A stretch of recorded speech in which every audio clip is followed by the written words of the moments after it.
Tendrils of silver grey wound their way from curled fingertips to cloud the moonlight pooling through the window. Creases on her brow, folded arms across her thoughts, pondering the direction life would take now.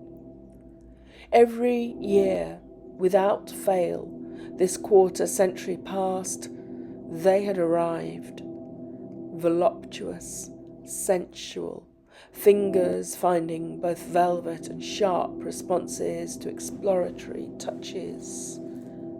They desired sustenance, needed it, called to one who would hear them due to their own vulnerability.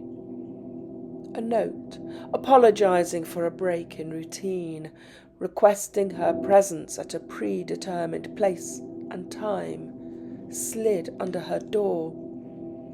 A sideways glance at the door, a pinprick of light from the hall beyond, attempting a burglary of the dark. The door that now led to uncertainty, that in itself more terrifying than any conceivable act of the dark. Dark, the world that lived on the other side of the mirror. As a child, she spent holidays with her grandmother, an austere Victorian relic who believed in children being seen, but only if necessary, and definitely not heard.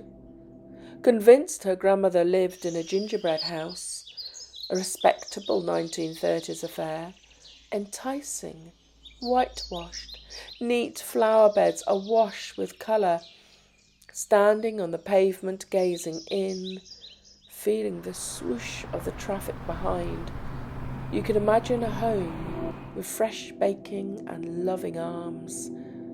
Take one step onto the driveway, and life became flat. Bees flitted soundlessly among golden marigolds and swaying gladioli. Birds bypassed the delicacies swinging on the black iron feeder, the only inhabitant of an over-manicured round of green. Inside, welcome and warmth were absent, belying the colour and life outside. She recalled mornings there, more fearful than night. At night there were lights that could be switched on to chase the whispers away. At night she walked up the stairs, away from the mirror that faced her morning descent. Flecks of black behind the silvered glass, certain they spread every day like encroaching fungi.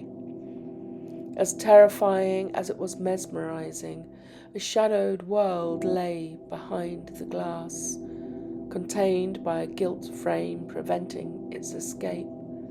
A face like her own, but not quite her, looked back, glanced over her shoulder, whispered. Valuable, the only item left to her from the will of a woman who could never show emotion, whose will, it seemed, was to haunt her. And now those whispers became taunts, forgotten, let down, unwanted surprises, cheated, sharpened velvet, fingernails and lips crimson, the colour of valentines. Velvet, droplets as velvet, soft as rose petals, sharp.